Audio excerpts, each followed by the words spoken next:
Galera do meu canal, Júnior Bigula. Bom, eu queria primeiro explicar por que não foi ao ar vídeo no início da semana, depois da rodada cheia de Copa do Nordeste e principalmente Clássico das Cores aqui no estado do Ceará. Eu tinha preparado um conteúdo muito bacana sobre esses assuntos, porém, como a minha internet é muito ruim e também eu encontrei várias dificuldades para colocar o vídeo ao ar. Tentei fazer o upload e nada, não deu certo. Estagnava em uma porcentagem, não deu para fazer o upload 100%. Infelizmente os dias foram se passando e eu fiquei impossibilitado de jogar ao ar. Era um vídeo muito bacana de 12 minutos, mas já fui. Falar agora da rodada desse meio de semana, rodada de campeonatos estaduais e também dar uma ênfase na Copa Sul-Americana, porque a fase que os brasileiros entram na Copa Sul-Americana foi essa, e nessa semana todos eles vão estrear. Já estrearam quase todos. Hoje estreia o Sport contra o Danúbio do Uruguai, e já falarei dos jogos de Corinthians, São Paulo, Cruzeiro e Fluminense. Bom, falar sobre o futebol nordestino primeiro, porque é o carro-chefe desse meu canal. Eu gosto de falar muito sobre o futebol nordestino. Eu queria falar logo sobre o futebol cearense, porque tá rolando as semifinais. No fim de semana, o Ferroviário surpreendeu, venceu o Fortaleza por 2-0.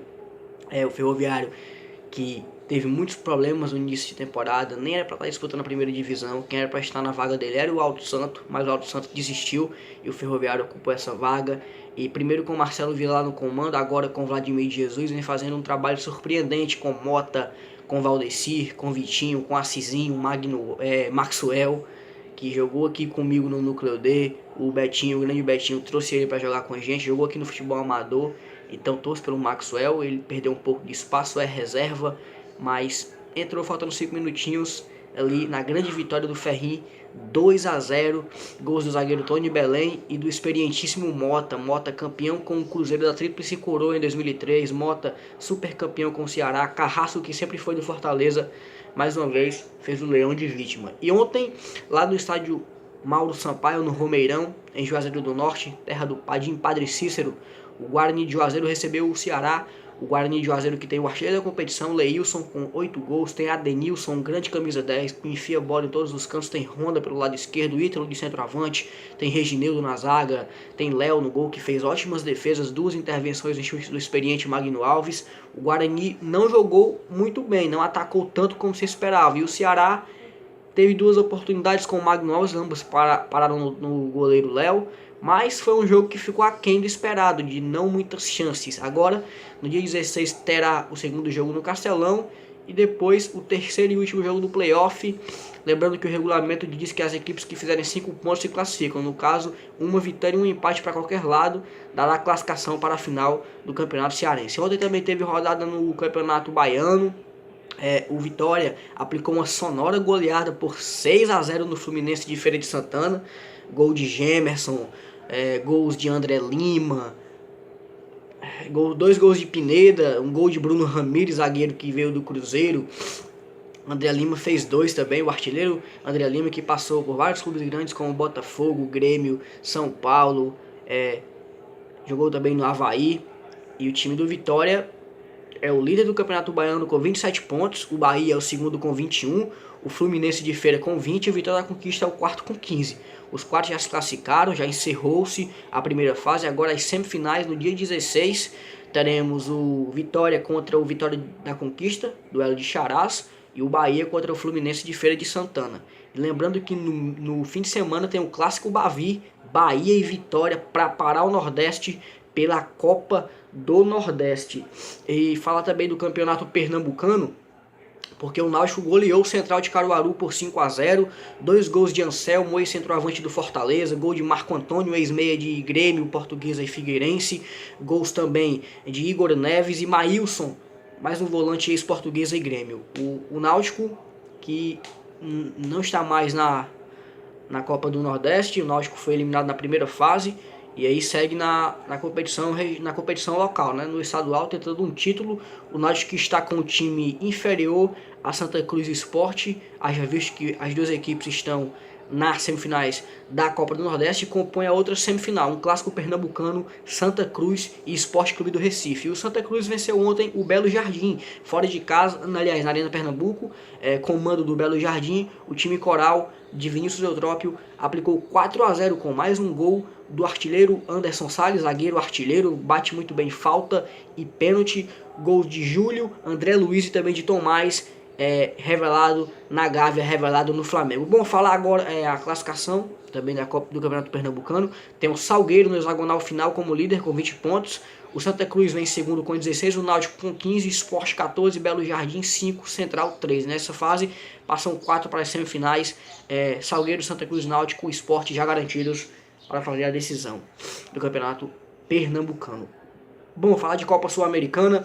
Ontem o Corinthians venceu a equipe da Universidade de Chile, que já foi campeã em 2011 sob a batuta de Jorge Sampaoli, time que tinha Eduardo Vargas, time que tinha Marcelo Dias, um timaço com Gonzalo Jara, Lorenzetti, esses ainda permanecem na equipe. Hoje a Laú não é mais aquele time, mas ainda continua com peças importantes como Davi Pizarro, ex-meio-campista da Roma, da Fiorentina, do Manchester City, jogador de Europa. Também tem no ataque o Bija com o Mora, no gol Johnny Herrera, ex-goleiro do Corinthians, na lateral direita Matias Rodrigues, ex-Figueirense. Tem o Bocejú, ex-Grêmio, de seleção chilena, só que ele não jogou ontem. E ontem o Corinthians, com o primeiro tempo de dificuldades, mas achou um gol com o Rodriguinho. No segundo tempo o time deslanchou, poderia ter feito 3-4, fez apenas mais um, com um golaço de Jadson, de volta com a camisa 10, e o Corinthians fez 2-0, boa vantagem lá para o jogo em Santiago. Outro jogo da noite, o Fluminense venceu a equipe do Liverpool, que não é o Liverpool grande na Inglaterra, o pentacampeão da Champions League, e sim o Liverpool, modesto time do Uruguai. O Fluminense fez 2-0 com gols de Henrique Dourado e do jovem Richarlison, ex-América Mineiro. E ontem também, lá na Argentina, no estádio do Lanús, o Defensa e Justiça enfrentou o São Paulo. O Defensa é um pequeno time da Argentina e estou com calor aqui, 2 horas da tarde em Pentecostes, todo sabe que é calor desgraçado. O Defensa, um jogo fraco contra o São Paulo e 0-0. Destaque negativo para a expulsão de Julio Buffarini, lateral do São Paulo. E ontem também no Moisés Lucarelli, a Ponte Preta encarou o Gimnasia La Plata, outro time argentino, esse bem mais qualificado, time que tem jogadores conhecidos como Fito Rinaldo, volante que já foi de seleção argentina, ex-Catania, ex-futebol italiano, e também tem Alemã pelo lado esquerdo, um bom ponta. E o Gimnasia deu muito trabalho. Quem merecia ter saído com a vitória do Moisés Lucarelli foi o time argentino. A Ponte decepcionou, não jogou bem e agora prepara para o campeonato estadual, onde enfrenta o Santos com uma vantagem de 1-0. Pode passar, pode ir para as semifinais. Hoje tem Sport e Danúbio. O Sport Clube do Recife encara o Danúbio, time do Uruguai, que já teve em Libertadores, já teve no grupo dos brasileiros, teve no grupo do Corinthians em 2015. Um time fraco que dá para o Leão da Ilha sair com uma boa vitória, assim como foi o Corinthians ontem. E na terça-feira, abrindo essa fase dos brasileiros entrarem na competição, o Cruzeiro venceu de virada o Nacional do Paraguai, saiu com um gol atrás. O Nacional do Paraguai que tem jogadores importantes como Juan Manuel Salgueiro, ex-Estudiantes, que foi campeão justamente em cima do Cruzeiro em 2009 da Libertadores. Também tem outros jogadores importantíssimos como o Bareiro, ex-Olímpia do Paraguai, saiu na frente logo no início da partida, mas o Cruzeiro, com o talento de seus jogadores, conseguiu a virada com um gol de Thiago Neves e depois mais um gol. O Cruzeiro 2-1, levou um gol em casa, né? O gol qualificado contra nessa competição, mas tem tudo para garantir fora de casa a sua classificação. Abraços, deixa um like, se inscreve no canal. Mais uma vez, esse conteúdo é dedicado a você e eu tiro um tempo aqui do meu dia para fazer exclusivo para todos vocês. Valeu!